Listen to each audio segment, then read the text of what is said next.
Ang dami, gosh. Ah. So mas marami na siyang bunga. Oh gosh, ang sarap.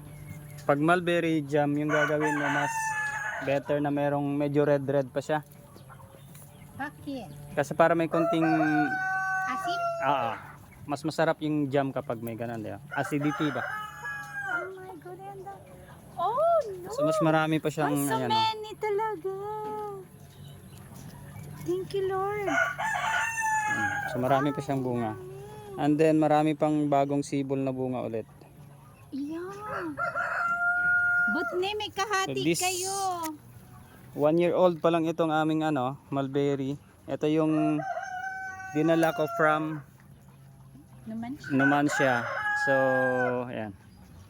Binili mo noon, tapos Binili ko noon, tinanim ko sa Numancia, then nagmarkot ako ng pantanim dito. ay, Ah. why so taas? Because Taas yung kabila. Yung sa... pwede mo man i-bend dyan.